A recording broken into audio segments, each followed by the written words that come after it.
Good morning and welcome to Renegade Tech and Trail.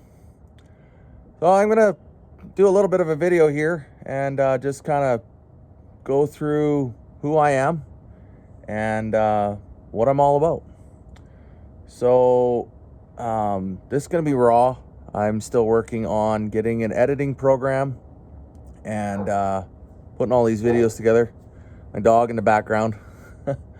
So I'm a big YouTube fan and I've watched a lot of YouTube, and I kind of always have a few questions for the guys that are on there making these videos, and I figured I'd come out and kind of cover that stuff right here in this first video.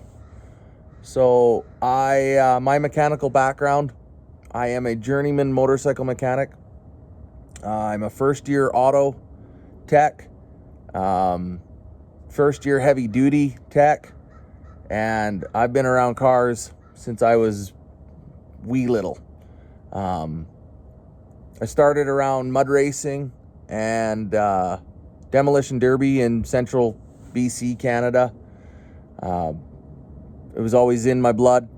I tell people about how if my parents couldn't find me at races at our camp, I was over hanging out with the crew, and it was a 68 Firebird on 44-inch boggers with a nitrous 468. So I learned a lot when I was little, and I've never been able to kick the habit of cars. I do everything in a budget. Even this truck here. So this is my pride and joy. It's a 95 Ford Ranger.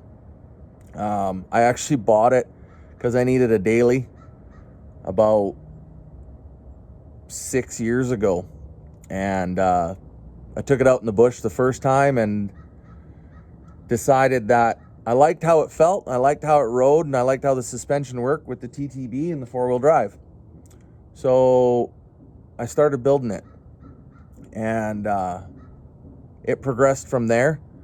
It is now on a 4.5-inch long arm kit with extended shackles in the back. It's rolling on 35-inch Cooper Evolution MTs that I've custom siped for snow wheeling. And it's got custom built bumpers, front and rear. It's got an 11,000 pound winch on it.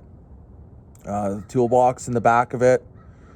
Carries all the recovery gear, and we take it out and we wheel it and we have some fun with it.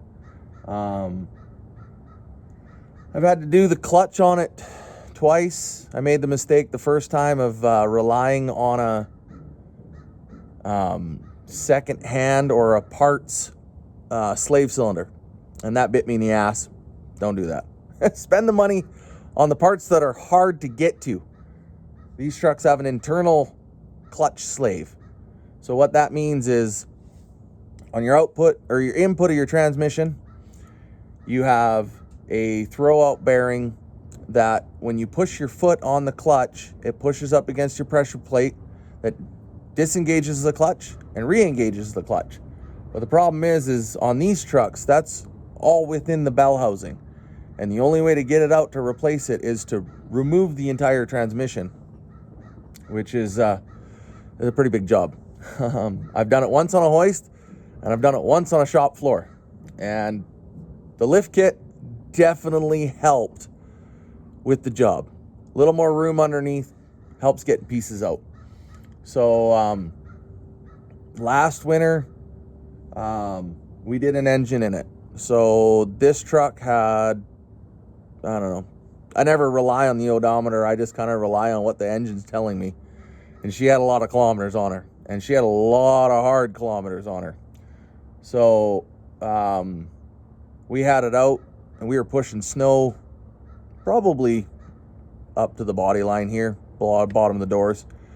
And it was pretty hard on her, and we worked it pretty good that day.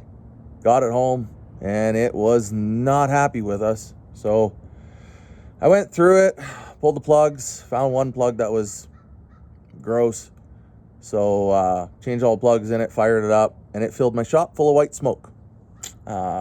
White smoke is head gasket every single day of the week. So instead of just doing head gaskets, because I knew the engine was tired, it had to run on a really thick oil to keep the rattle down. We decided to just replace the motor. So I didn't buy a crate motor. I can't afford that kind of stuff. So a buddy and I were searching Facebook Marketplace and found a parts truck, little two-wheel drive, low kilometers, really good motor. I drove it home, not realizing how rusty it was, but that's okay because it was a parts truck. Motor was beautiful. Runs like a top, makes good power for what it is. These trucks make 180, 190 horse new, so might make 150, 140 horse. But with the 456 gears and the 5-speed, it will pull, and it pulls good. So if you follow along on the channel, you'll see a little bit of this truck. We'll take it out wheeling. I've got a few projects going on. If you checked out my short, the girlfriend's truck's in the shop. We got a 2002 Xterra.